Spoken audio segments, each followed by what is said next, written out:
So how is Asé Wrestling birthed? What was that process like? Yeah, man.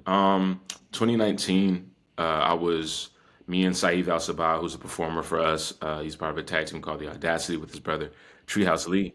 When there's more for them to see, they're gonna be amazing. But Saeed and I were we're close friends, and we were sitting around on the couch one day around COVID time, or right before COVID time, at least 2019, just talking about what a wrestling show that actually is culturally aware, that actually is on top of things, like that isn't so boxing and limiting and small minded. What would it look like if we could, do whatever? And it started with jokes like, "Yo, we put Jesus Zamero on commentary," to like, to just anything. What else we would do?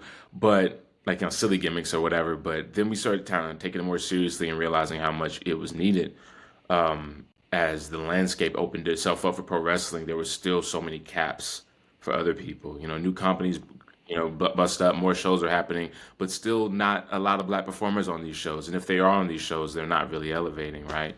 They're only seen, a lot of times people will thumb their nose at you and say what are you talking about in terms of representation or issues in terms of minorities in professional wrestling being represented, because they'll sit there and they'll give you a list and they'll count the names and they'll say, well, what about this person? Da, da, da, da. And right there they're already limiting it to a numbers conversation, when Yep. really it's a literature conversation. It's, what is the page saying? I don't care how many pages in your book have black people in it. What are the pages saying that the black person is doing? What are they saying that the black person is? What are they saying? So that became important to us. So I started kind of having these conversations with more professional wrestlers, me, Big Swole, Cedric Alexander, Yaya, Rayhan Antes.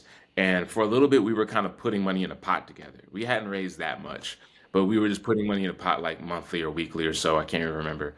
But COVID didn't happen. We were just kind of, hey, we'll come back to this when we can. Whatever. Real life is happening. Um, as I went through my next couple years, going through the hardships I kind of went through, coming back to pro wrestling after COVID, and an injury. Really, I got injured right before COVID, so it ended up working itself Wow. out. Weird.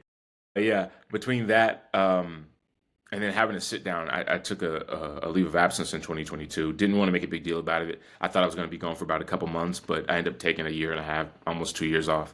But in that year and a half, almost 2 years, that was kind of the water and little growth of, almost, I went through hating wrestling, not wanting to see it, to living with an old friend of mine for a little bit, and he had never watched wrestling before, and so I got to show him. He fell in love with wrestling, and watching him fall in love with wrestling and watching why he fell in love with it as a grown man, it reminded me why I fell in love with it. And so it was Man. kind of those things of like, man, it's time to come back and give a damn. If if you ever, anyone who ever worked with me can tell you, one thing I hate doing is saying I'm gonna do something and then not doing it. And I if I do that, no, I didn't have a choice, or no, it really irked me to do it. But like, if I say, hey, we're gonna do this, this, this, let's do it. And so it was in the back of my mind. You've been talking about doing Ashe a couple years now, 2, 3 years now. You're gonna do it, or you're gonna just BS. It's gonna be something you come back empty-handed and be like, yeah, let me try again. Please book me. No, let's take our power back and let's do what we said we're gonna do. And it's just a matter of saving money, making some smart investments, using that, just educating myself business wise, taking everything I learned about the last 10 years as a performer, all the conversations I eavesdropped on, and applying myself, and just creating a structure and an idea and a vision for Ashe. And so I just took a bunch of things I loved that we all talked about, things that mattered to me in terms of black media, people who did it right. And I guess I drew a picture and it looked like it was Ashe in my head. So I just kind of just started getting the ideas out. And that's kind of where we are now. And the I hope that coolest answered. thing, no, you good. You good. You Yeah, definitely answered it. cool. One of the coolest things I love about Ashe is that it feels curated. It feels like it's produced like a mixtape, but with a meaning.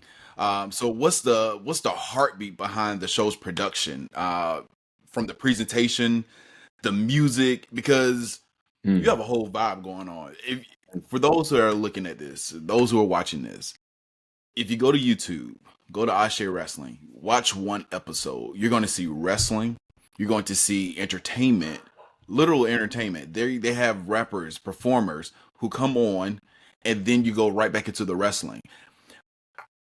how did you even think about this? Yeah. It was just one of those things where like once I said those conversations with Saeed and I, we were always thinking of like there's so much there's so many black wrestlers, or not really so many, but there have been black wrestlers who became an opportunity to entertain on WWE television. But it always looks like, one way. And a lot of times we're there to, you know, promote